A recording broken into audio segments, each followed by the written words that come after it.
आपकी जिंदगी से कुछ पर्दे उठाने हमने। ओके अबिहा, क्या अबिहा को उनके अब्बा बचपन में बत्तख कहा करते थे? Donald duck? मुझे इसका वजह तो नहीं पता, लेकिन मैंने तो खैर अपने होठों की वजह से सोच लिया था कि मेरे बाबा मुझे बोलते होंगे। होठों की वजह से? हाँ, मुझे ऐसे लगता था। भाई बत्तख के होठ ऐसे होते हैं? मेरे बाबा ऐसे तो नहीं होते। एक्चुअली मेरे बाबा ने हम तीनों बहनों का कुछ ना कुछ रखा हुआ था। Okay. जैसे मेरा नाम अगर मतलब मुझे प्यार से बत्तख बोलते थे, तो मेरी छोटी बहन को शेर बोलते थे शेर। और बड़ी बहन को घोड़ा कहते थे। भाई घोड़ा शेर समझ में आ रहा है, बत्तख बिल्कुल ऑफ हो गया। लेकिन इतनी अंदर की बात डिस्क्रिमिनेशन हुई है अभी आपके साथ यहाँ पे। इतनी अंदर की बात तो मैंने कभी भी सोशल मीडिया पे नहीं बोली है। देखें हमारी रिसर्च टीम है भाई, वो घर तक पहुंची हुई है। ओके जी, क्या अबिहा मीडिया में आई तो शुरू में कम बोलती थी? जी हाँ, मैं बहुत ज़्यादा कम बोलती थी। इवन मैं बहुत सारी बातों को दरगुजर भी करती थी, जो कि मुझे लगता था कि मुझे बहुत सारी बातों को दरगुजर नहीं करना चाहिए था। कुछ बातों का जवाब आपको देना चाहिए। Okay. और मुझे उस टाइम पे जवाब नहीं देना। फिर मैं इस चीज़ को सोचती भी हूँ, शायद मैं उस टाइम पे कम उम्र थी, तो इस वजह से मैं, लेकिन अब मैं सोचती हूँ कि ये वाला वर्जन मेरा टीवी पे एक्चुअल आना चाहिए था। वो वाला मुझे ऐसा लगता है कि कोई भी डिजर्व नहीं करता था। क्यों कम बोलती थी? क्या वजह थी? डर था कोई? नहीं, झिझक डर थी नहीं कोई? था, डर नहीं था, क्योंकि आपको ना घर से भी बहुत सारी चीजें सिखाई जाती हैं, तरबियत। Yes exactly. तो जैसे हमारे यहाँ ये था कि लड़कियों को थोड़ा कम बोलना चाहिए, या अगर दोस्तों में तो आप बात कर लो, लेकिन बड़ों में बैठे हुए हो तो आपको कम गो होना चाहिए। तो ये सारी चीजें मुझे सिखाई गई थी, बट मुझे इसका अंदाजा नहीं था कि घर के बाहर बहुत सारी चीजों का थोड़ा सा चेंज करना पड़ता है, जवाब देना पड़ता है। बट हाँ, अब मैं बोल देती हूँ अल्हम्दुलिल्लाह। जवाब दे देती हैं? अभी मैं जवाब नहीं देती, लेकिन हाँ, मैं बात करना जानती हूँ। बात करना जानती हूँ, ये मुझे जानना है।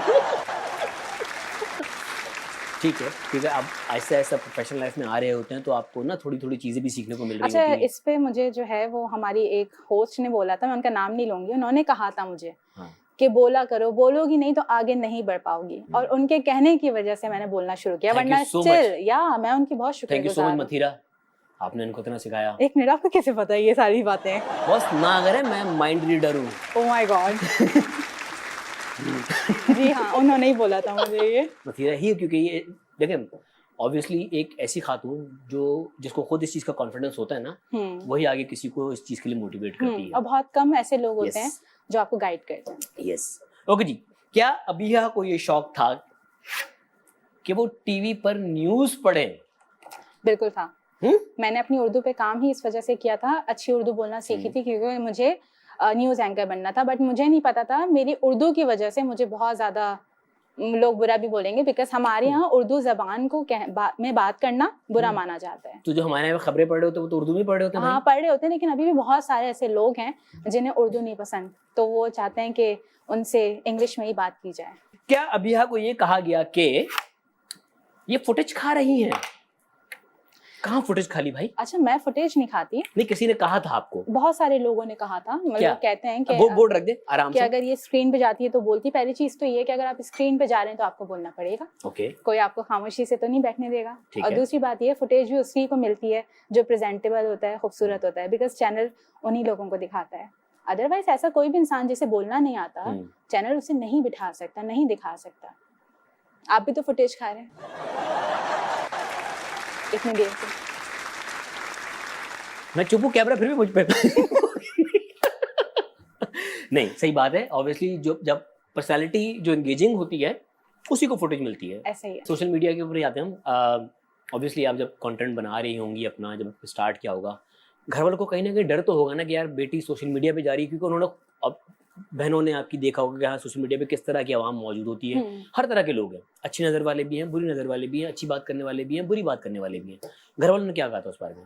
अच्छा, मैं इस मामले में बहुत ज़्यादा लकी थी, क्योंकि मुझे बहुत सारी चीज़ें जब मेरे बाबा हयात थे समझा के गए थे।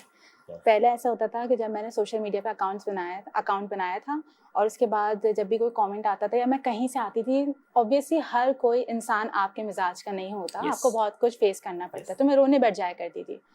तो मेरे बाबा मुझे कहते थे कि अगर इस फील्ड में आ गई हो तो बेटा फिर कुछ बन के ही निकलना है, कदम उठाने से पहले सोचना चाहिए था। दूसरा ये है कि अगर हर बात पे रोती रहोगी तो कभी आगे नहीं बढ़ पाओगी, तो आपने यहाँ से सुन के यहाँ निकालना है और सिर्फ सामने देखना है।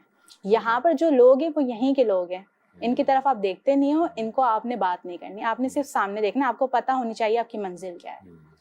आप जब अपनी मंजिल पे पहुंचोगे तो यही सारे लोग होंगे जो आपके पास आ रहे होंगे खुद से। तो बस ये चीज़ थी, तो मुझे कभी भी इतना ज़्यादा हुआ नहीं। चले भाई, हम आपको अपना प्लेटफॉर्म दे रहे हैं, या। कैमरा आपके सामने है।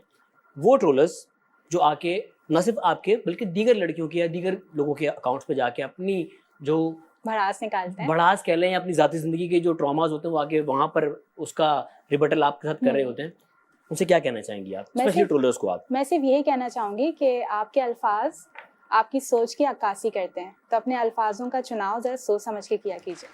यार क्योंकि न्यूज़ एंकर बनने वाली से नहीं बन सकी, भाई ब्रेक ले लो भाई मौका दे रहा हूँ, ब्रेक ले लो नहीं, ये वाली भाई फुटेज लो आप ही ब्रेक लो ले, यार। ये फुटेज आप ही ले, मैं नहीं चाहती। मैं मौका दे रहा हूँ भाई, मैं